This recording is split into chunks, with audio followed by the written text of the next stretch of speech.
Hello नमस्कार, मेरा नाम डॉक्टर महिमा है। मैं होम्योपैथिक कंसल्टिंग फिजिशियन हूँ भारत होम्योपैथी में।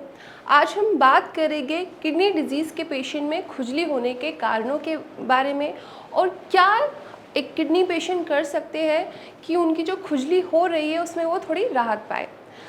पहले तो आपको जानने की ज़रूरत है कि किडनी पेशेंट की बॉडी में ऐसा क्या होता है कि उनको खुजली होने लगती है। खुजली होने के कारण के बारे में हम जानेंगे। आपको मालूम होगा कि जो आपकी किडनी है उसका जो नॉर्मल फंक्शन है वो है कि वो आपकी जो बॉडी की जितने भी टॉक्सिन्स हैं, मतलब जितने भी गंदगी है, ख़राब पदार्थ है, उसको यूरिन के थ्रू आपकी बॉडी से वॉश आउट कर देती है, बाहर निकाल देती है। अब सिंपल सी बात है, अगर ये टॉक्सिन्स आपकी बॉडी से बाहर नहीं जा पा रहे हैं, जो कि किडनी डिजीज़ के पेशेंट में, किडनी फेलियर के पेशेंट में होता है, उनके टॉक्सिन्स यूरिन के थ्रू पास आउट नहीं हो पाते हैं, वो उनके ब्लड में, उनके खून में जमने लगते हैं और खून के जरिए उनकी पूरी बॉडी में फैलते हैं। अब जब आपके ब्लड के थ्रू ये जो टॉक्सिन्स है वो पूरी बॉडी में जा रहे हैं, तो कहीं ना कहीं ये जाकर आपकी बॉडी में डिस्कम्फर्ट क्रिएट करते हैं। ये डिस्कम्फर्ट बहुत तरह का हो सकता है, बट आज हम बेसिकली बात कर रहे हैं इचिंग के बारे में। जब आपकी बॉडी में क्रिएटिनाइन का लेवल बढ़ने लगा है, फॉस्फोरस का लेवल बढ़ने लगा है, जो कि हमें इन्वेस्टिगेशन रिपोर्ट्स में देखने को मिलता है एक किडनी पेशेंट की डिजीज़ में या फिर एक किडनी फेलियर पेशेंट की रिपोर्ट्स में, तो उनका फॉस्फोरस लेवल और क्रिएटिनाइन लेवल बढ़ने लगता है। और ये दोनों ही चीज़ अगर आपके खून में ज़्यादा होगी तो आपको इचिंग महसूस होगी। फॉस्फोरस अगर बॉडी में बढ़ता है तो वो क्या करता है कि जो हड्डियों का जो कैल्शियम है उसको अपनी तरफ अट्रैक्ट करता है, और फॉस्फोरस और कैल्शियम मिलकर एक छोटा सा छोटी बोनी प्रोजेक्शन बना देते हैं, जो कि आपके खून में जमने लगता है। अब ये जो टाइनी प्रोजेक्शन है, जो ये छोटी सी हड्डी आप समझ सकते हैं आपके खून में जम रही है और पूरी बॉडी में फैल रही है, ये भी आपकी बॉडी में इचिंग क्रिएट करती है। इसकी वजह से क्या होता है कि आपकी बॉडी में इरप्शन आने लगते हैं, मतलब धब्बे आने लगते हैं, आपकी बॉडी लाल हो जाती है।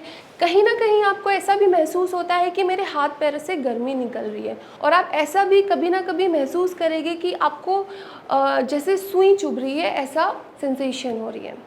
इस सेंसेशन को समझने की ज़रूरत है कि ये जो फॉस्फोरस और कैल्शियम का जो कॉम्प्लेक्स आपके खून में जम रहा है और बह रहा है, उसकी वजह से हुआ है।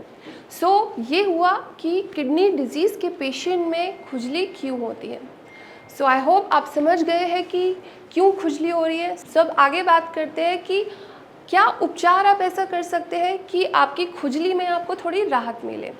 अगर आप बॉडी लोशन अप्लाई करेंगे, कोकोनट ऑयल अप्लाई करेंगे, तो आपको टेम्परेरी रिलीफ मिलेगा, मतलब थोड़ी देर के लिए रिलीफ मिलेगा।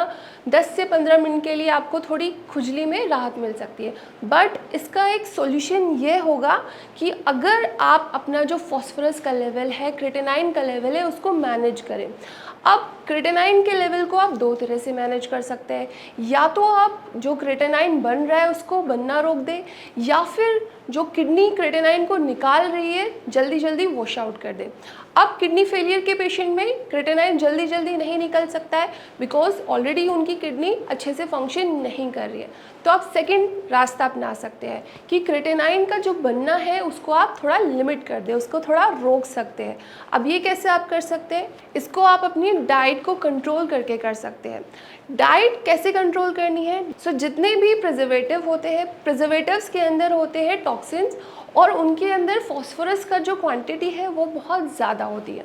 तो आपको प्रिजर्वेटिव नहीं लेने हैं, आपको फ्राइड फूड्स नहीं लेने हैं। फ्राइड फूड से भी आपकी जो प्रोटीन है या फिर आपकी बॉडी में जो जंक जाकर मेटाबॉलिज्म होता है वो इजीली नहीं हो पाता है, और कहीं ना कहीं वो आपकी किडनी के लिए हार्मफुल होता है। सेकेंड पॉइंट ये आप कर सकते हैं कि आप हाई प्रोटीन डाइट इनटेक नहीं कीजिए। इसके लिए मेरे पास आपके लिए एक सजेशन है कि अगर आप नॉन वेज डाइट अपनाते हैं तो नॉन वेज आज के आज रोक दीजिए।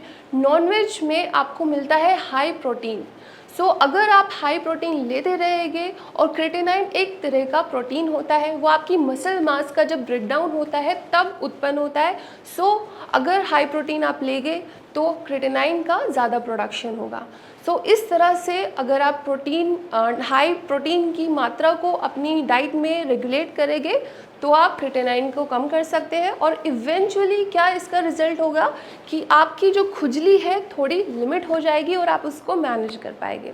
और आप ऐसा आहार लेने की कोशिश कीजिए जो कि आपकी बॉडी इजीली डाइजेस्ट कर पाए, और एक्सरसाइज कीजिए। कुछ योगा आसनाएं होती है कि अगर आप वो योगा आसनाएं करते हैं तो अगर आपको खुजली हो रही है तो वो खुजली को थोड़ा सा शांत करने में आपकी हेल्प करते हैं।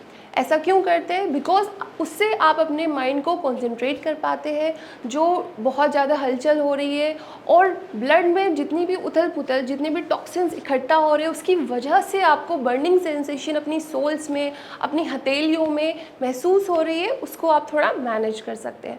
सो ये टिप्स आप फॉलो कर सकते हैं अपनी खुजली को थोड़ा मैनेज करने में, जिससे आपको जो बहुत डिस्कम्फर्ट हो रहा है, जो थोड़ी एम्बैरेसमेंट आपको फील हो रही है कि आप सोशल में कहीं गैदरिंग में बैठे हैं और आपको खुजली आ रही है उस गैदरिंग में, सो उसको आप मैनेज कर सकते हैं।